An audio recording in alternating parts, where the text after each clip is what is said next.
Welcome to face master com. யாரை பற்றி பார்க்க போகிறோம்னா, எடப்பாடி பழனிசாமி ஒரு சில திட்டங்கள் போடுறாரு.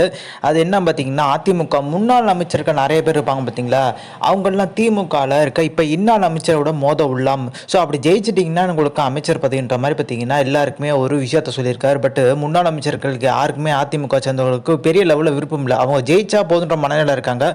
திமுகவில் இருக்க இப்போ கரண்ட்டில் ஆளுங்கட்சியாக இருக்க முன்னாள் அமைச்சர் பார்த்தீங்கன்னா ஒரு அமைச்சரை ஜெயிக்குன்றது கஷ்டம். பணம் பார்த்தீங்கன்னா பயங்கரமாக பார்த்தீங்கன்னா இன்னாள் அமைச்சர்கள் இறக்குவாங்க, முன்னாள் அமைச்சர்களும் பார்த்தீங்கன்னா வச்சுருப்பாங்க. பட் போட்டின்றப்போ ஆளுங்கட்சி பவர் தான் ஓங்குன்ற மாதிரி அவங்க நினைப்பாங்க.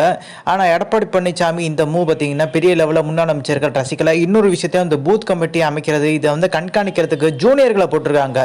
இப்போ புதுசாக கட்சியில் ஏஞ்சிருப்பாங்களா அவங்கள கண்காணிக்கிறதுக்கு போட்டால சீனியர்கள் நிறைய பேர் பார்த்தீங்கன்னா ஒரு கொதிப்பில் இருக்கதான் சொல்கிறாங்க. இப்போ விஜய் கூட்டணி வர்ற பட்சத்தில் ஓபிஎஸ் டிடி தினகம் வர்றதுக்கான அதிகப்படியான வாய்ப்பு இருக்குது. ஏன்னா எல்லாருமே ஓரணியில் வச்சு திமுக தோக்கடிக்கணுன்ற மாதிரி தான் அவங்க எண்ணத்தில் தான் இருக்காங்க. அது மாதிரி விஜய் பார்த்தீங்கன்னா திமுக எதிர்த்தாரு. அதிமுக பார்த்தீங்கன்னா பெரிய லெவலில் அட்டாக் பண்ணி பேசலை, பாஜகவை பார்த்தீங்கன்னா அட்டாக் பண்ணி பேசுகிறாரு. ஆனால் ஆழமாக பெரிய லெவலில் பார்த்தீங்கன்னா டேமேஜ் பண்ணுற அளவுக்கு நான் பெரிய லெவலில் பேசலைன்றாங்க.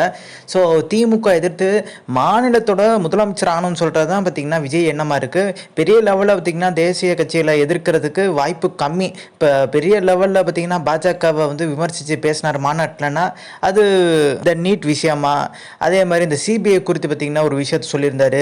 இப்போ அவருக்கே பார்த்தீங்கன்னா இந்த கரூர் சம்பவத்துக்கு சிபிஐ விசாரணை தேவைன்ற மாதிரி ஒரு சூழ்நிலை உருவாயிருச்சு.